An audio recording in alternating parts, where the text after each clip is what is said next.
Hi friends, welcome to my YouTube channel Uma unique friends. ఈరోజు నాకు ఎంతో ఇష్టమైనటువంటి చికెన్ కర్రీ, దాంతోపాటు జొన్న రొట్టెలు ఎలా చేసుకోవాలో చూద్దాం. ఈ రెండు రెసిపీలని ఈజీగా, ఎంతో టేస్టీగా ఎలా చేసుకోవాలో చూద్దాం. ఇప్పుడు మనం స్టవ్ మీద ఒక బాండీని పెట్టుకొని అది హీట్ అయిన తర్వాత జీలకర్ర, ధనియాలు వేసుకోవాలి. ఇందులో గసగసాలను వేసుకుందాం. తర్వాత బ్లాక్ పెప్పర్ వేసాను. ఇంకా 2 ముక్కలు దాల్చిన చెక్క మరియు లవంగాయలు వేసాను. ఇప్పుడు ఇవన్నీ మనం డ్రై రోస్ట్ చేయాలి. బాగా వేగేదాకా వేయించాలి. మంచి అరోమా వస్తుంది. ఒకసారి కలర్ కూడా చేంజ్ అయిపోయి ఇలా ఉండాలి. ఇప్పుడు ఈ మసాలాలని మనం చల్లార్చుకోవాలి. ఒక ప్లేట్లోకి తీసుకొని అదే ప్యాన్ని స్టవ్ మీద పెట్టుకొని అందులో కొంచెం నూనె వేసుకోవాలి. నూనె వేడైన తర్వాత అందులో కట్ చేసి పెట్టుకున్న అల్లం ముక్కలు, ఒలిసి పెట్టుకున్న చిన్నుల్లిపాయ ముక్కలు మరియు ఉల్లిపాయ ముక్కలు వేసుకోవాలి.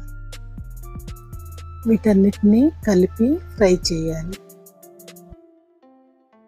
నేను దీనిలో 2 పెద్ద ఉల్లిపాయలు తీసుకున్నానండి. అలాగే ఒక చిన్నుల్లిపాయ మరియు పెద్ద అల్లం ముక్క తీసుకున్నానండి. తర్వాత 2 టమాటాలని ముక్కలుగా కోసి ఇందులో వేసాను. ఇంకా కొంచెం కాజు వేసాను. మీ దగ్గర కొబ్బరి ఉంటే పచ్చి కొబ్బరి, దాని ముక్కలు వేసుకోండి. వీటన్నిటిని బాగా ఫ్రై చేసుకోవాలి. మీరు కాజు వద్దనుకుంటే స్కిప్ చేయొచ్చండి. ఇప్పుడు ఇందాక ఫ్రై చేసి ఆరబెట్టిన మసాలాలను మిక్సీ జార్లో వేసుకోవాలి. దీన్ని గ్రైండ్ చేస్తే మెత్తగా ఈ విధంగా గరం మసాలా రెడీ అవుతుంది. ఉల్లిపాయ ముక్కలు, అల్లం, చిన్నుల్లిపాయలు, టమాటాలు చక్కగా ఫ్రై అయిపోయాయండి. వీటిని ఇప్పుడు చల్లార్చుకోవాలి. నేను చికెన్ కడిగి ఉప్పు, పసుపు, కారం, నిమ్మరసం వేసి మ్యారినేట్ చేసి ఫ్రిడ్జ్లో పెట్టుంచాను అరగంట ముందే. ఇప్పుడు కుక్కర్ని తీసుకొని అది హీట్ అయిన తర్వాత అందులో 2 టేబుల్ స్పూన్ల నూనె వేసుకోవాలి. మీరు కావాలంటే నెయ్యిని కూడా వేసుకోవచ్చు. ఇప్పుడు ఇందులో తేజ్పత్తా వేసుకోవాలి. వేయించి చల్లార్చి పెట్టుకున్న ఉల్లిపాయలు, వెల్లుల్లి, అల్లం, టమాటా ముక్కల్ని మనం మిక్సీ జార్లో వేసుకోవాలి. మీరు కావాలంటే పచ్చిమిర్చి కూడా ఇందులో వేసుకోవచ్చు. ఇప్పుడు ఈ మిశ్రమాన్ని గ్రైండ్ చేసుకోవాలి. ఈ విధంగా పేస్ట్ రెడీ అవుతుంది. దీన్ని నూనెలో వేసుకుని మనం కొంచెం ఫ్రై చేసుకోవాలి. ఫ్రెండ్స్, నా వీడియోస్ మీకు నచ్చినట్టయితే నా ఛానల్ని తప్పకుండా సబ్స్క్రైబ్ చేయండి. అలాగే లైక్ ఇంకా కామెంట్ చేసి మీ ఫ్రెండ్స్ అండ్ ఫ్యామిలీ మెంబర్స్కి షేర్ చేయండి. ఇప్పుడు ఈ గ్రేవీని మాడకుండా గరిటెతో తిప్పుతూ ఉండాలి. ఇది కొంచెం స్లో ఫ్లేమ్లో వేయించితే మాడకుండా ఉంటుందండి. కలర్ చేంజ్ అయ్యి కొంచెం నూనె బయటకు వచ్చిందాక వేయించుకోవాలి. ఈ బేసిక్ గ్రేవీని మీరు అన్ని కూరల్లోకి వాడుకోవచ్చండి. చూసారా, కలర్ చేంజ్ అయిపోయింది. ఇందులో నేను పుదీనాకుని వేస్తున్నాను. తర్వాత మ్యారినేట్ చేసి పెట్టుకున్న చికెన్ని ఇందులో వేసుకోవాలి. దీన్ని గ్రేవీలో బాగా కలిపి నీరంతా పోయిందాకా ఫ్రై చేసుకోవాలి. ఇప్పుడు ఇందులో మనం కొంచెం పసుపు వేసుకోవాలి. మనం చికెన్ మ్యారినేషన్ అప్పుడు చికెన్కి సరిపడా సాల్ట్ వేసాము. ఇప్పుడు మనం గ్రేవీకి ఎంత కావాలో అంత సాల్ట్ వేసుకోవాలి. నేను గ్రేవీ చేసేటప్పుడు పచ్చిమిర్చిని వాడలేదండి. ఇప్పుడు కారం ఎంత కావాలో మొత్తం చికెన్కి అంత కారం వేసుకోవాలి. నేను 2 టీ స్పూన్లు వేసానండి. ఇప్పుడు ఈ మొత్తం చికెన్కి పట్టేటట్టు గరిటె సహాయంతో చక్కగా కలుపుకొని ఫ్రై చేసుకోవాలి. నీరంతా పోయిందాకా చక్కగా వేయించుకుంటే మనకి ఇంకా నీసు వాసన రాకుండా ఉంటుంది. ఇప్పుడు ఒక గిన్నెలో నీళ్ళు తీసుకొని బాగా బాయిల్ అయిన తర్వాత అది చికెన్లో పోసుకుంటే చికెన్ ముక్కలు ఉడికిన తర్వాత సాఫ్ట్గా ఉంటాయి. అది చన్నీళ్ళు పోస్తే కొంచెం ముక్కలు గట్టి పడతాయి. ఈ మొత్తాన్ని ఇప్పుడు కలుపుకోవాలి.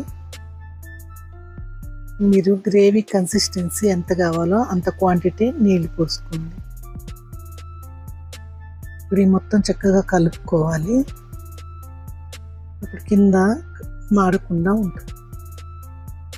నేను గ్రేవీ కొంచెం పలచగా ఉండేటట్టు చేస్తున్నాను, అందుకే ఇంకొంచెం నీళ్లు పోసి కలుపుతున్నాను. ఇప్పుడు మనం ఇందులో ఇందాక రోస్ట్ చేసి చల్లార్చి గ్రైండ్ చేసిన గరం మసాలాని వేసుకుందాం.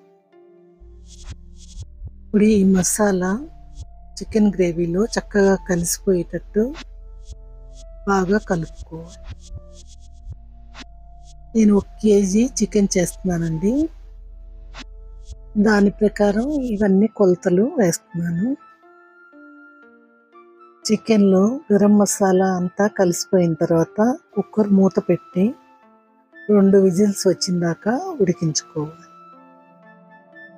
అంతేనండి, ఎంతో ఈజీగా చికెన్ కూర రెడీ అయిపోయింది. ఇప్పుడు మనం జొన్న రొట్టె కోసం ఒక బౌల్ తీసుకొని 1 కప్పు నీళ్లు పోసుకోవాలి. నీళ్లు బాయిల్ చేసుకోవాలి. ఈ నీళ్ళల్లో 1/2 టీ స్పూన్ సాల్ట్ వేసానండి. నీళ్ళల్లో సాల్ట్ కలిసిపోయిందాకా కలుపుకోవాలి. ఇందులో రోటీలు సాఫ్ట్గా ఉండటానికి, టేస్టీగా ఉండటానికి నేను కొంచెం నెయ్యిని వేసానండి. మీరు కావాలంటే నూనెను కూడా వేసుకోవచ్చు. మనం కప్పు నిండా పిండి తీసుకుంటే 1 కప్పు నీళ్లు పడతాయండి జొన్న రోటీకి. ఈ నీళ్లు మరిగిపోయాయి.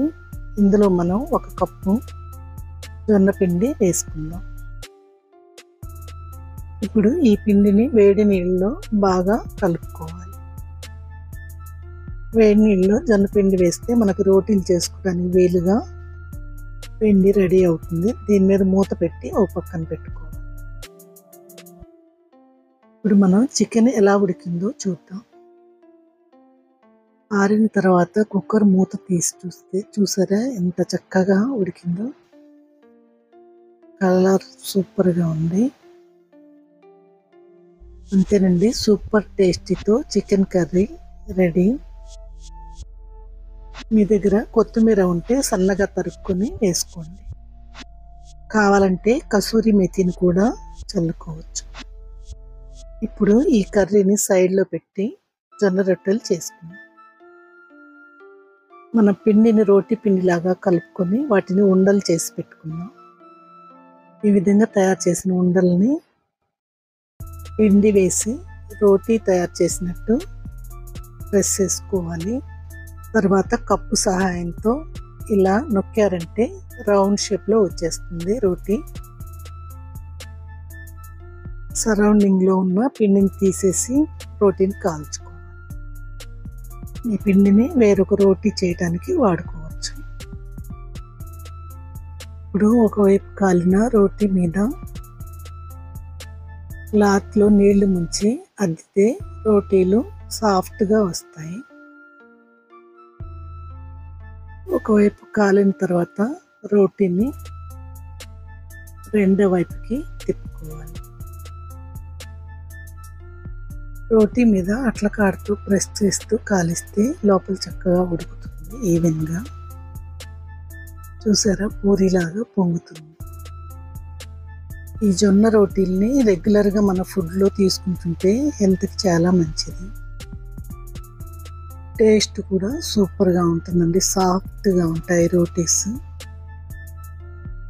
అంతేనండి, సూపర్ సాఫ్ట్ జొన్న రోటీలు రెడీ అయిపోయాయి. మనం ఈ విధంగా అన్ని రోటీలను తయారు చేసుకుని హాట్ బాక్స్లో పెట్టుకోవాలి. ఈ సూపర్ సాఫ్ట్ జొన్న రోటీల్ని మనం లంచ్లో కానీ డిన్నర్లో కానీ తయారు చేసుకుని తినచ్చు. జొన్న రోటీలతో చికెన్ కర్రీ కాంబినేషన్ చాలా బాగుంటుందండి. మీరు ఈ రెసిపీని తప్పకుండా ట్రై చేయండి. అంతే friends, thank you for watching my video.